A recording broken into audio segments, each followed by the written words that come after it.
Now this was a relatively easy complex numbers question in this year. Like a well-prepared student would have had no problems with this. But interestingly, the part 2 in this question was the worst answered question in the whole of paper 1. Okay, and I'll show you what I mean by that in a second. So the part A there is very, very straightforward, right? And I think the vast majority of people would have got this right. And it's just simply showing that if Z is that how is this equal to 8 minus 4i, right? So the most common approach was pretty much just substituting Z, 6 plus 2i in instead of that, and simplifying it out, right? And the only thing you need to worry about here is, first of all, this sign here. I just make sure that doesn't catch you, and then just changing the I squared to a minus 1. Simplify it down, and just make sure and come up with some sort of a conclusion there, right? Just again, you don't really be harsh if you did lose marks for it, but just come up, just show that you proved what they were asking you to prove. Now, another way, people like more careful students were just taking this IZ on its own first of all, right? They were just taking IZ and just simplifying that out, right, like so, and then substituting that into the formula. So instead of 6 plus 2i minus the simplified version there, and you still get the same answer, which is fine. Okay, so either way is perfect. And as I said, the vast majority would have got this one correct, right? But this one then, part 2, is where the fun starts. Now, what I'm going to do is just make sure you acknowledge this. I'm going to show you the incorrect version of that people were doing. Okay, now when I was correcting this, I would correct them in batches of 20. Okay, and I remember counting at one point that 16 out of 20 students made this mistake in this. All right, and I'll show you how bad this mistake gets now in a second. But what they were doing, they were saying, okay, well, Z, so it's something to do with 6 plus 2i, and they're saying Z squared, grand, then they're saying IZ, okay, and squaring that, and then they're saying, okay, Z minus IZ, and squaring that, right? So they start off just squaring out this complex number, IZ, then they'll work that out, and then they'd square that out. Then they'd figure out what Z minus IZ was, which is that, and they'd square that out. But then they'd start trying to put all of that together and saying 32 plus that plus that, and it was never going to equal that. Okay, and I mean never, right? When you add these together, it's not going to give you that, right? And like when people were doing this, they were filling out all of this space. Then they were getting extra paper, and I remember several candidates who had a whole page of extra paper trying to get that plus that being equal to that, and it was never going to work out. Right? So what was the mistake people were making here? Right, well, let's just have a sneak peek at the actual marking scheme. And in the marking scheme, to get any marks at all, look at this, you had to have the correct formula with substitution. Now, what formula are they talking about there? Right, so there's no formula being used here, you're just squaring out brackets. Well, the formula that they're talking about is the modulus formula, right, which I'll show you in a second. And if you don't mention the modulus formula, you got no marks straight away. So that was 0 marks out of 10. So those people who were doing, like, they probably spent about 10 minutes trying to get this and this equal to that. And despite having pages and pages of work, they were getting no marks. Okay. Now the modulus formula that we're talking about is this. Okay. So if I have a complex number a plus bi, and I want to get the modulus of it, which is that, it's the square root of a squared plus b squared, one of the most fundamental formulas that you would use in complex numbers. So when you do that, it's actually much simpler than the previous method. Right, so you're just getting, don't be putting i's in there, you're getting the modulus of 6 plus 2i, which comes out as root 40. And if I square that then, well, the square root of 40 is just 40. Then if I get iz squared, so iz, you just simplify and work that out first, right, which is minus 2 plus 6i. And when I get the modulus of this then, it also comes out as root 40, and then I square it's 40. And finally then, z minus iz, and if you remember back to part A, they said that z minus iz is equal to 8 minus 4i, so I can just substitute that in there straight away and square that out, and I get root 80.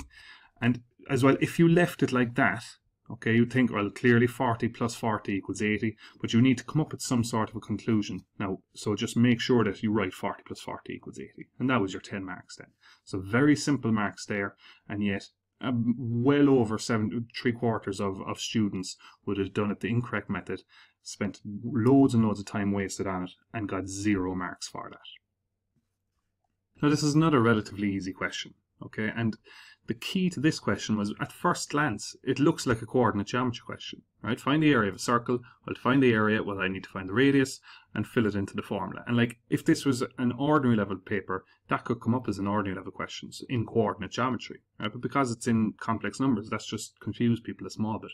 But if it was me, I would be treating this as a coordinate geometry question, right? And I'll show you what I mean. Now, bear in mind as well before I start, there's two methods I'm going to show you how to do this, but look at the second method, because that's where there was huge mistakes made as well. Not as bad as in part 2, but there was a huge mistake made in this as well, which I'll show you in a second. But the way I would have done this was just find the center of the circle first of all, and do it by using the midpoint. Okay, the midpoint formula. So that's 6 plus 2i, that's minus 2 plus 6i. And if I just converted them to kind of coordinate geometry coordinates like this, and found the midpoint, it will come out as 4, 2. So therefore my midpoint in complex number form, right, is 4 plus 2i. Right, so that's what w is there. Okay. Now you could actually keep it in this format if you wanted to find the radius. But what I would have found now is the distance from w to 0. Or I could have done the distance from here to here or here to here. But the reason I picked w to 0, right, and this is just a bit of a complex numbers lesson there, is that distance, the distance from a complex number to the origin, is the modulus. That's what the modulus is. Okay. So if I just get the modulus of 4 plus 2i, fill it into the formula, that's the radius of the circle. Okay, so that's sub that into the formula, and that's what we get. Now, I didn't see a huge amount of people doing it that way, but it's just it's kind of a clever way of doing it. Use coordinate geometry to find the center point, turn that back into a complex number, get the modulus of this number, which is your radius then. Now, method 2 then is the way that most people would have done it, right? And they would have got the distance between this point and this point. Okay, and that gives you your diameter, and half that then gets your radius. Okay, but the key thing again is when you're doing the complex numbers, just make sure and treat these as like coordinate geometry, right? And when you do that, you end up with 4 root 5. You divide that by 2 to get the radius, and you sub that into the formula. Right, now the mistake that people were making, okay, and bear this in mind, is that when they were substituting the complex numbers into the distance formula, they were putting I into the formula. Right, see that there? Right, so they were saying y2 is 2i, and 6i is, or y1 was 6i. And when they did that, when they were squaring it out all correctly, but they're getting, because the I squared goes to -1, they were getting an incorrect radius. Okay, and now as long as you kept on going, you only lost 2 marks in this case. Right, so it wasn't as bad as part 2 where you were getting 0 out of 10. You only lost 1 or 2 marks if you did this correctly and substituted in. But just bear that in mind, and it's a lesson, like, if you have a good understanding of what complex numbers is, you'll know that the I is kind of just like a placeholder. I isn't a distance or a magnitude, right? So you don't put, it's the same way you don't put I into the modulus formula, you also don't put I into any other formula like that. Okay, so if you can get your head around that, you do have a good grasp of what complex numbers is. Now finally we have this de Moivre's theorem question, and I kind of mentioned it at the start, but if you're a well-prepared student, like this, you should be absolutely delighted if you see this question. It's just a very straightforward de Moivre's theorem. There's nothing fancy about it. There's no roots. There's no general polar form. Just using de Moivre's theorem to expand these brackets. Okay, and you start away like you should know the steps inside out really once the leaving cert comes. So your first step is trying to get this complex number in polar form, and to do this you just draw a quick graph to get started. And first of all you get your modulus. Now just a reminder, the modulus is the distance from here to here, from the point to the origin. But more importantly, to find it, you just simply use the formula. And then next we get the argument, and the argument is this angle that makes with the positive side of the x-axis. And to do that, you first of all get this angle in here, right? The reference angle, we call it. Okay, so again, if this is your first time seeing this, or if you're trying to learn this for the first time, you won't get it just by watching this video. But everybody really should know at this stage, to get this angle, it's the tan of 1 over root 3. That you just ignore the minus, which comes out as 30 degrees, or pi over 6 if you're using radians. And so if that's 30 degrees, then the entire argument here must be 330 or 11 pi over 6. Now I just used, you can use either one in this case. They don't preference really, but and the vast majority would have used degrees, right, which is fine. But I just used radians in this case, and I'll show you why in a second. When you put this into to get it to the power of 9, then in de Moivre's theorem. So the theorem says, if you want all of this to the power of 9, and if you put it into polar form, then it's the modulus to the power of 9, and you just multiply the argument by 9. And the reason radians is slightly easier in this case is that anyone can do that in their head. 9 by 11 is 99 pi over 6.